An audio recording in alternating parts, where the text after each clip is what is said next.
അസോസിയേഷൻ്റെ പ്രവർത്തനം ഞാൻ സർവീസിൽ കയറിയിട്ട് കുറേ കാലങ്ങളായി.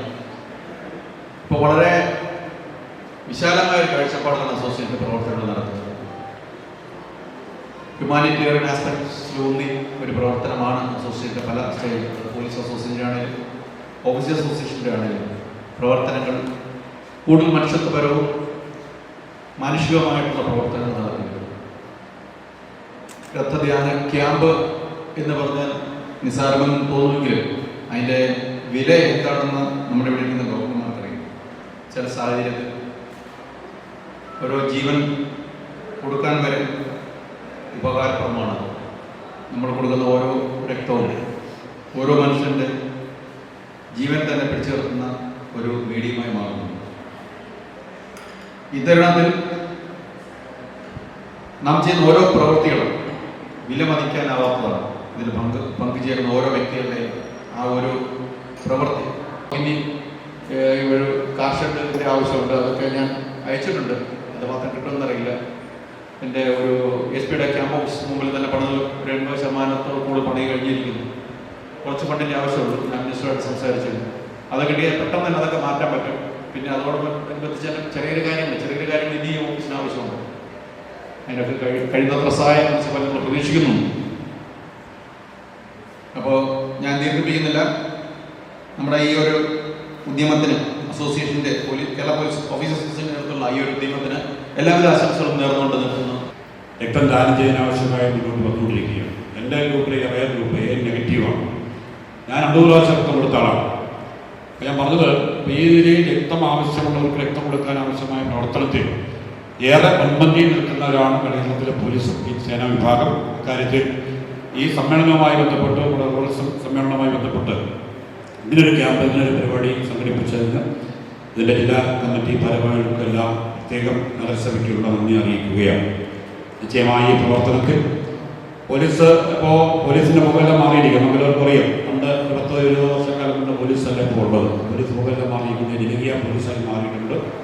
ഇത്തരം ജീവകാരുണ്യ പ്രവർത്തനങ്ങൾ, സമ്മേളനങ്ങളുമായി ബന്ധപ്പെട്ട് ബ്ലഡ് ഡൊണേഷൻ അതോടൊപ്പത്തിൻ്റെ വീട് വെച്ച് കൊടുക്കുന്ന നടക്കുന്ന ഒട്ടേറെ പ്രവർത്തനങ്ങൾ ഒരുപാട് പൈസ മുടക്കി ആർഭാടമായി നടത്താതെ ആ പൈസ കൂടി നന്മയ്ക്ക് വേണ്ടി ഉപയോഗിക്കുന്ന പ്രവണതയാണ് എല്ലാ സമ്മേളനങ്ങളും കാണുന്നത്. അക്കാര്യത്തിൽ പോലീസിൻ്റെ സമ്മേളനത്തിലും ആ സമീപനം സ്വീകരിച്ചേറെ സന്തോഷകരമാണ്. അപ്പോൾ അത് കൂടി സൂചിപ്പിക്കുകയാണ്. അപ്പോൾ ഞങ്ങൾ കൊട്ടാരക്കരയെ സംബന്ധിച്ച് കൊട്ടാരക്കരക്കാരെ ഏറ്റവും വലിയ ഭാഗ്യമാണ്. കാരണം ഏറ്റവും മനോഹരമായ SP ഓഫീസ് അല്ലാതെ ഈ കേരളത്തിൽ തന്നെ എനിക്ക് തോന്നുന്നു കേരളത്തിൽ തന്നെ ഏറ്റവും പ്രധാനപ്പെട്ട ഏറ്റവും മനോഹരമായ റൂറൽ SP ഓഫീസ് കൊട്ടാരക്കരയാവുന്നത്.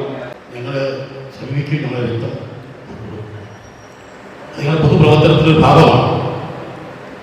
ഒരു ജീവൻ കൊണ്ട് ഒരു ജീവനെ രക്ഷപ്പെടുത്തുന്ന അതിബൃഹത്തായ ഏറ്റവും വിലപിടിപ്പുള്ള ഒരു സമ്പ്രദായമാണ് രക്തദാനം എന്ന് പറയുന്നത്.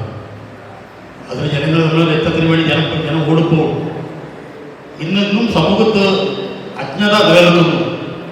രക്തം കൊടുത്താൽ എനിക്കെന്ത് സംഭവിക്കും എന്നുള്ളൊരു അവജ്ഞത സമൂഹം നിലനിൽക്കുന്നുണ്ട്. അതിനൊക്കെ മാറ്റി മറിക്കുമ്പോൾ തക്ക രീതിയിലുള്ള ഇത്തരത്തിലുള്ള ഉത്തരവാദിത്തപ്പെട്ട സമൂഹത്തിൽ ഉത്തരവാദിത്തപ്പെട്ട പോലീസ് അധികാരിയുടെ ഭാഗത്തു നിന്ന് ആദ്യമായി തുടക്കമിടുമ്പോൾ തീർച്ചയായിട്ടും നമ്മുടെ സമൂഹത്തിന് വലിയ ഒരു ആശ്വാസം നൽകുന്ന തത്വമുണ്ട്. എമർജൻസികൾ നമുക്ക് കാലാവസ്ഥയും അല്ലെങ്കിൽ സമയവും നമ്മുടെ വീട്ടിലെ ആവശ്യങ്ങളും നോക്കാതെ എന്ത് എമർജൻസി വന്നാലും ഓടേണ്ടി വരുന്ന 2 ഡിപ്പാർട്ട്മെന്റ്, അതും ഹെൽത്തും പോലീസും തന്നെയാണ്. VIP ഡ്യൂട്ടി അല്ലെങ്കിൽ എന്തെങ്കിലും ഒരു നാച്ചുറൽ കലാമിറ്റി ഡിസാസ്റ്റർ ഉണ്ടാവുന്നു, നമുക്ക് എന്ത് ബുദ്ധിമുട്ടുകളും പോകേണ്ടി വരും. അതുകൊണ്ട് തന്നെ ഈ 2 ഡിപ്പാർട്ട്മെന്റ് നമ്മൾ എപ്പോഴും ഉള്ളിലൊരു ഐക്യം അല്ലെങ്കിൽ യൂണിറ്റോ ഉള്ളവർ എനിക്ക് തോന്നിയിട്ടുണ്ട്. പേഴ്സണലി ഇപ്പം ഞാൻ തന്നെ ചെറുപ്പത്തിലൊക്കെ അല്ലെങ്കിൽ പഠിക്കുന്ന കാലത്തൊക്കെ എവിടെയെങ്കിലും പോകുമ്പോൾ ഹെൽമെറ്റ് ഇല്ല അല്ലെങ്കിൽ സീറ്റ് ബെൽറ്റ് ഇല്ല എന്ന് പറയുമ്പോൾ ഡോക്ടറാണ് എന്ന് പറഞ്ഞാൽ ഏത് പോലീസായാലും ഒരു പദ്ധതി, അത് സത്യമാണ്. അതേപോലെ തന്നെ പേരിലൊരു പോലീസുകാരനെന്ന് പറഞ്ഞ് നമ്മുടെ ഓപ്പിൽ നിൽക്കുന്നു, ക്യൂ നോക്കാതെ ഞങ്ങൾ നോക്കും, പരമാവധി പറ്റുന്നവരെ നമ്മൾ ഹെൽപ്പ് ചെയ്ത് കൊടുക്കാറുണ്ട്. എന്തോ ഈ 2 ഡിപ്പാർട്ട്മെന്റ് തമ്മിൽ ഒരു ഐക്യം ഉണ്ടെന്ന് തോന്നിയിട്ടുണ്ട്. അത് അതുപോലെ തന്നെ പോവുകയും വേണം. ഞാൻ പറഞ്ഞ പോലെ ഏറ്റവും അണ്ടർ ഷോർട്ടേജ് മാൻ പവർ കുറഞ്ഞ 2 ഡിപ്പാർട്ട്മെന്റാണ്. അടുത്തിടയ്ക്ക് പേപ്പറിലൊക്കെ വായിക്കുകയുണ്ടായി, ഒരുപാട് പോലീസുകാർ വർക്ക് സ്ട്രെസ് കാരണം ഒരു ജോലി ഉപേക്ഷിച്ച് പ്രൊമോഷൻ വേണ്ട താഴോട്ട് പോയാൽ മതി എന്നൊക്കെ പറഞ്ഞ് അതിനൊന്നും ഡീറ്റെയിൽസ് ഒന്നും എനിക്ക് കൃത്യമായിട്ട് അറിയില്ല. പക്ഷെ അങ്ങനെയൊക്കെ വായിക്കുകയുണ്ടായി. ശരിക്കും നമ്മൾ ഇപ്പോഴത്തെ ഒരു സിറ്റുവേഷനിൽ പബ്ലിക് ഭയങ്കര ഡിമാൻഡിങ് ആണ്. മീഡിയയുടെ ഒരു ഭയങ്കര ഇന്റർവെൻഷൻ. കാരണം നമ്മുടെ രണ്ട് ഡിപ്പാർട്ട്മെന്റ് ജോബ് സ്ട്രെസ് ഭയങ്കരമായിട്ട് കൂടി വരുന്ന ഒരു സാഹചര്യമാണ്.